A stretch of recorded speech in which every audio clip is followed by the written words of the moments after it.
gente, hoje é terça-feira aqui no Central 98, você já sabe, né? É dia. Opinião sem medo, com Ricardo Kertzmann.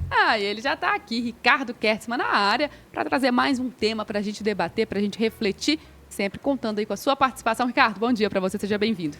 Bom dia, Carol, obrigado, bom dia, João. Bom dia para toda a nossa audiência querida, tava com saudade de vocês. Eu também tava com saudade de você e da gente debater esses temas aí. Aí você já vem com uma pergunta, Ricardo, que é: por que falta criatividade nas crianças brasileiras? Eu fiquei pensando, você já veio com uma pergunta, mas que é uma afirmação ao mesmo tempo, né? Tá faltando criatividade. Quem foi que disse isso? Olha, tá faltando e muita, né? Eu não saberia dizer por quê. Na verdade, Carol, a gente teve agora uma recente avaliação daquele teste internacional que se chama PISA, né? Que é o Programa Internacional de Avaliação de Estudantes, que é promovido pela OCDE. E mais uma vez, em mais um quesito, o Brasil se saiu muito, muito mal. Dessa vez, pela primeira vez, eles nunca tinham feito essa medição, resolveram entender melhor, né, a capacidade criativa, o pensamento criativo de jovens até 15 anos. E o Brasil, lamentavelmente, nossos jovens, lamentavelmente, ficaram na 49ª colocação entre 64 nações pesquisadas. As razões, Carol, é difícil pra caramba a gente saber, né? Mas a gente sabe que uma boa parte disso aí, um componente muito importante disso tudo, são as questões estruturais, que todos nós conhecemos e todos nós debatemos há muito tempo, né? As crianças brasileiras, de um modo geral, eu não estou falando da elite, eu não estou falando de quem nasce bem e estuda em boa escola. Esses testes, eles são feitos, né, de forma proporcional, eles medem a média. E quando a gente vai para a média, os nossos números são catastróficos. E por quê? Porque essas questões estruturais no Brasil são muito graves, muito sérias há muitos anos.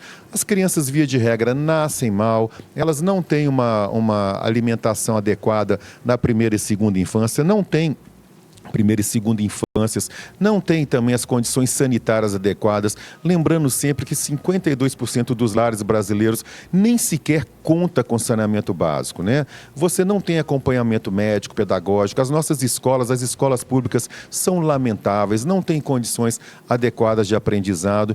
E aí, né, eu acho que vem um componente a mais, João, isso não é científico, isso não está dito no relatório, aí é um achismo meu, né?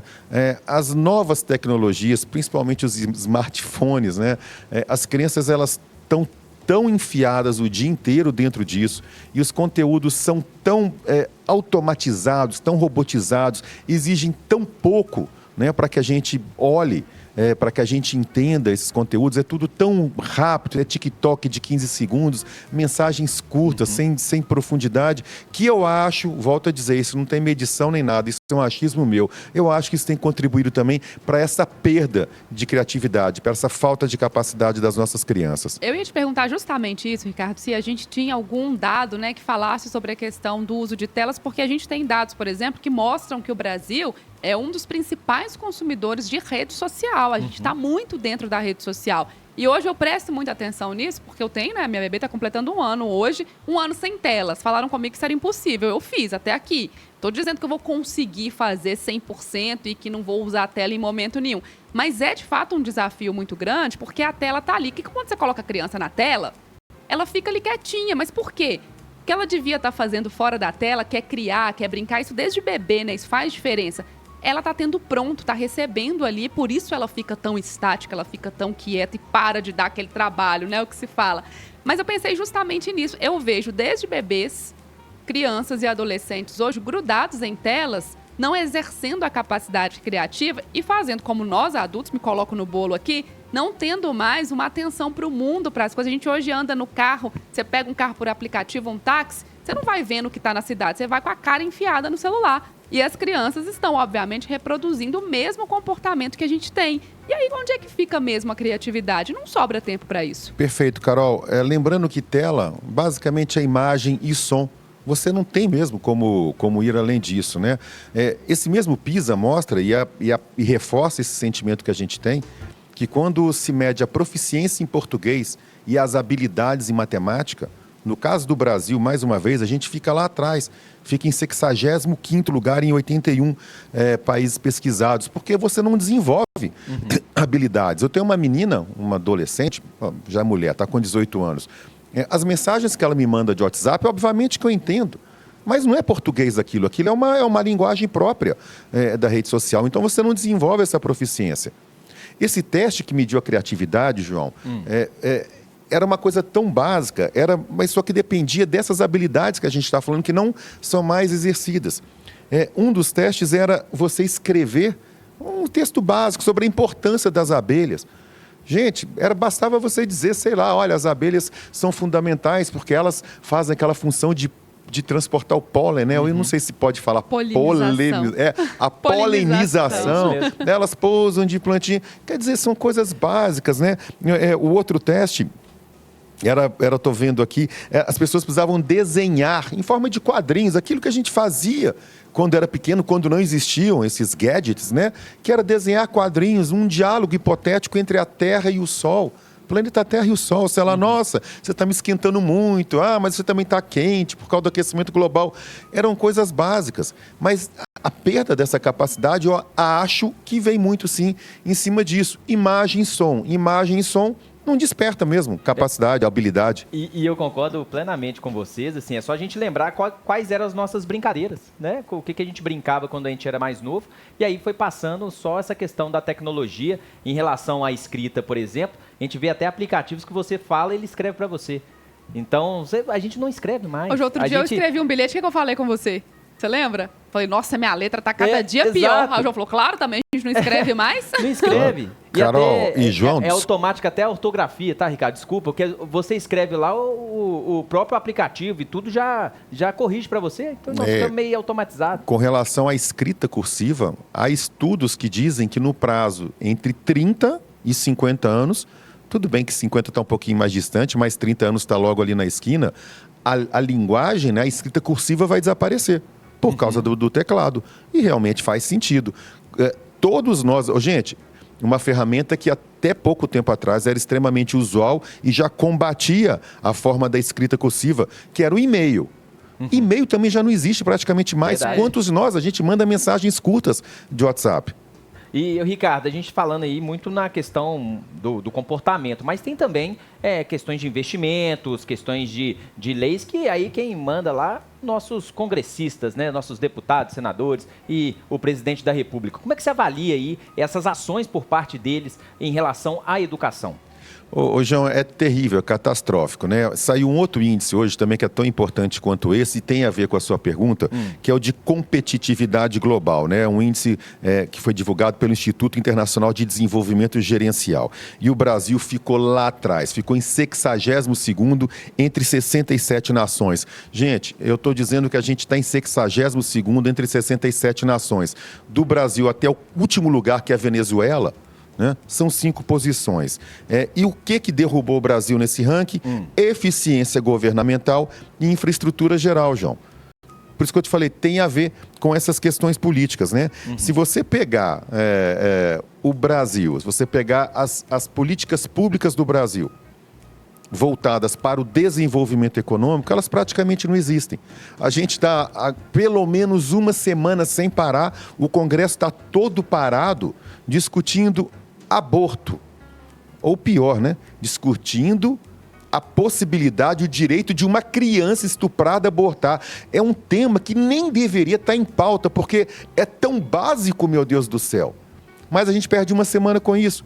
Antes desse tema, foi uma semana discutindo, aliás, mais do que uma semana, a taxação como é que o presidente fala lá? Das blusinhas da Shein. Quer dizer, o mundo inteiro, as voltas com a inteligência artificial, com mudanças climáticas, e o Congresso brasileiro discutindo muito pouco ou quase nada do que realmente é relevante. E aí, João, tudo se retroalimenta, é um ciclo, porque a gente deixa de investir em política pública, a gente deixa de ter política pública, a gente não tem uma educação de qualidade, isso amplia a desigualdade, isso transforma o país num ambiente econômico muito pouco saudável, muito pouco dinâmico, a gente perde capacidade, percebe? Isso tudo fica...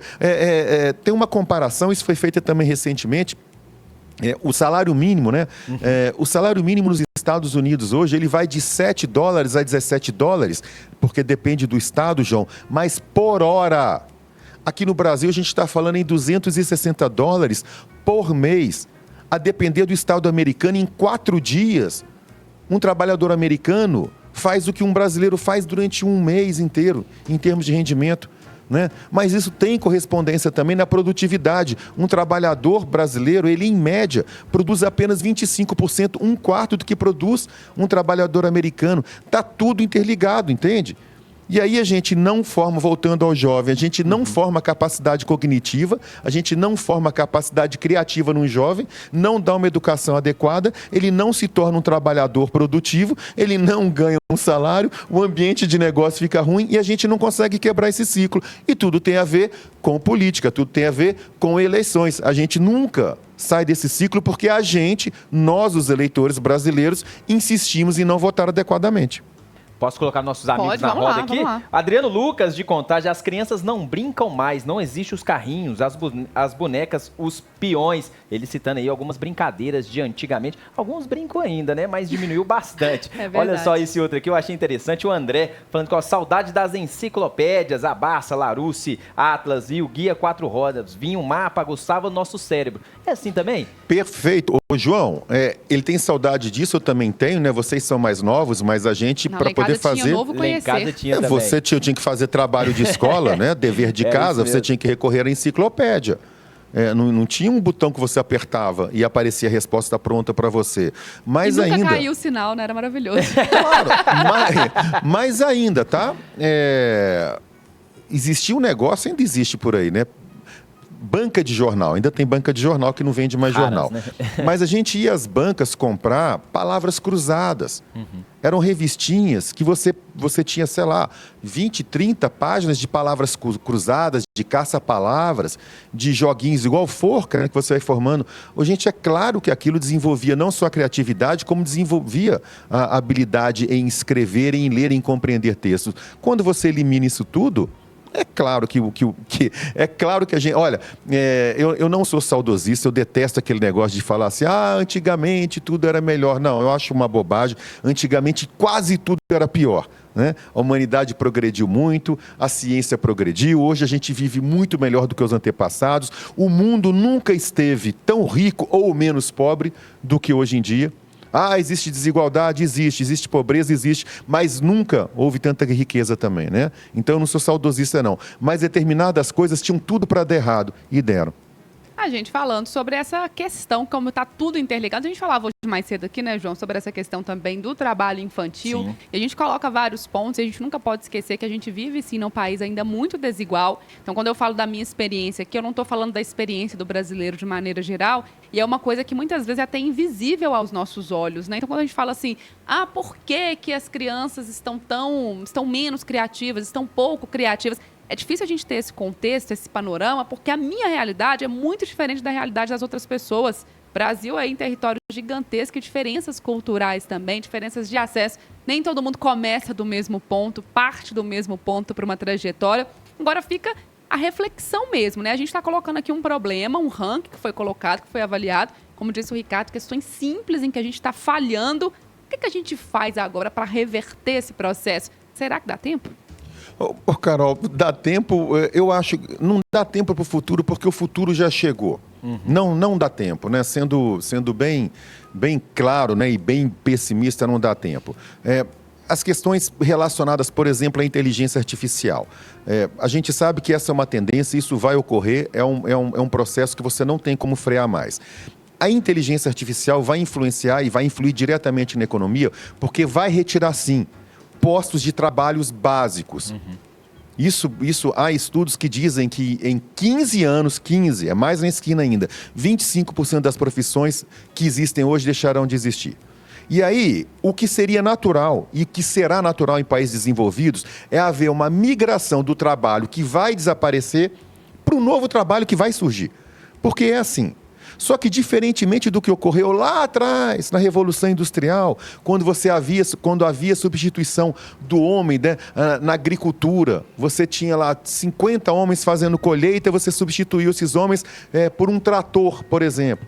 Esses homens migraram para as fábricas. Aí você substituiu a mão de obra por máquinas. Esses homens migraram para o comércio. Estou falando homem, gente, entenda como humanidade, né? Não é gênero aqui. Quando a gente deixa de ter trabalhos básicos para ter trabalhos que dependem de instrução, de educação, Carol, É por isso que eu digo que não dá tempo, a gente está atrasado. Quando um posto de trabalho, um supermercado, quando não houver mais necessidade, porque já é uma realidade no exterior de caixa de supermercado, as pessoas vão lá e elas mesmas passam seus produtos no caixa.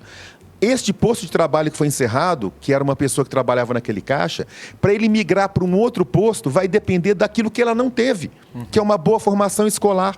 E não tem como ter agora, porque está atrasado. Então, respondendo a sua pergunta, não, a gente não dá mais tempo, a gente perdeu esse bonde. Só que é o seguinte, entre não fazer nada a partir de agora ou fazer alguma coisa, para daqui a 20, 30 anos a situação não ser tão dramática, aí sim, aí dá tempo, mas depende do poder público. Tá Diga aí. lá, João. Olha só, Ricardo, deixa eu trazer para você, aproveitar você aqui com a gente no Central 98, porque hoje nós tivemos aí uma entrevista do presidente Lula no jornal da CBN, e ele falando de uma situação da reeleição, né, participar da próxima eleições presidenciais. E ele falou assim, vou trazer as falas dele, ele falou o seguinte, ó, se for necessário eu ser candidato para evitar que os trogloditas que governaram este país voltem a governar, eu serei candidato. Falou também o seguinte, que defendeu que é preciso ter responsabilidade pelo Brasil e que não vai permitir que o país volte a ser governado por um fascista e negacionista. Como é que você avalia essas falas do presidente Lula? Bom, primeiro que é o Lula sendo Lula, né? A culpa de tudo é sempre dos outros, a culpa nunca é dele, né?